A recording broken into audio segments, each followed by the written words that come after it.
அனைவருக்கும் வணக்கம். ஆடுகளுக்காக இருக்கட்டும் குட்டிகளுக்காக இருக்கட்டும் பேன் தோலைங்கிறது ஒரு பெரிய சவாலான விஷயம் தாங்க. பேன் ஆடுகளுக்கு வந்து ஆடு ஓங்கவே ஓங்காதுங்க. ஓங்காதுக்கான ஆடு வெயிட்டு போடாது, ஆடு நெளிஞ்சு போயிட்டே இருக்கும். ஆடு 4 நடுவில் பார்த்தோன்னா ரொம்ப நோய் தாக்குதல் ஆளாகி வளரவே வளராதுங்க. ஸோ இதற்கு இயற்கை முறையில் தீர்வு என்னன்னு சொல்லி நிறைய பதிவுகள் நம்மளே பண்ணியிருந்தாலும், என்னுடைய நண்பர் சொன்ன பதிவு ஒரு வாரத்துக்கு முன்னாடி சொல்லியிருந்தேன். ஒரு வீடியோ பதிவு பண்ணியிருந்தேன்.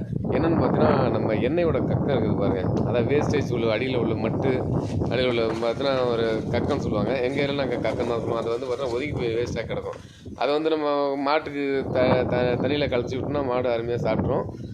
ஆட்டுக்குட்டிக்கே வைக்கலாங்க, தண்ணியில் கரைச்சி விட்டா விட்டுரும். அதை வந்து பார்த்தோன்னா குட்டிகளுக்கு மேலே தடவி விட்டாங்க. பேன் தொல்லை நீங்கின்னு சொன்னாங்க. பேன் தொல்லை இந்த தெவுக்குன்னு சொல்லிட்டு பார்த்தோன்னா சின்ன சின்னதாக பேன் மாதிரி இருக்கும், வெள்ளையாக சின்னதாக இருக்கும், அதெல்லாம் நீங்கின்னு சொல்லி சொன்னார். ஸோ நம்ம வந்து ஒரு முயற்சி பண்ணி பார்த்தோம். அது எப்படி எந்த அளவுக்கு ஒர்க் அவுட் ஆகுதுன்னு சொல்லி பார்க்கலான்னு நம்மளும் பார்த்தோம். அது என்னோடய அனுபவத்தில் வந்து பார்த்தோன்னா கொஞ்சம் நல்லாவே இருக்குதுங்க. பார்த்தோன்னா பேன் தொல்லை கொஞ்சம் குறைஞ்சிருக்க மாதிரி தான் இருக்குதுங்க. நம்ம என்ன பண்ணணும்னு பார்த்தீங்கன்னா, ஆடுகளுக்கு தடவி விடாமல் அதை இளங்குட்டிகள் மட்டும் தடவி விட்டோம். சரி எப்படி இருக்குது பார்க்கலாமே அப்படின்னு சொல்லிட்டு.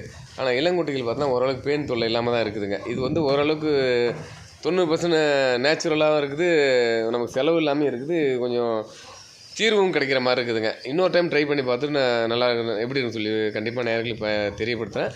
இந்த டைம் பயன்படுத்தினதில் வந்து கொஞ்சம் நல்லாவே இருக்குது. கொஞ்சம் ஒரு நல்ல தீர்வாகவும் இருக்குது. பெண்களுக்கும் நிரந்தர தீர்வு இருக்குன்னு நம்புகிறேன். திரும்ப ஆடுகளுக்கு குட்டிகளுக்கு பேன் வந்தால் திரும்ப ஒரு டைம் தடவி வரேன். அது எப்படி திரும்ப ஒரு முயற்சி பண்ணி பார்ப்போம். இந்த முயற்சி வந்து வெற்றி அடைந்தால் ஒரு ஃபீல் பண்ணுறேங்க. அடுத்த வீடியோ சந்திக்கலாம். நன்றி, வணக்கம்.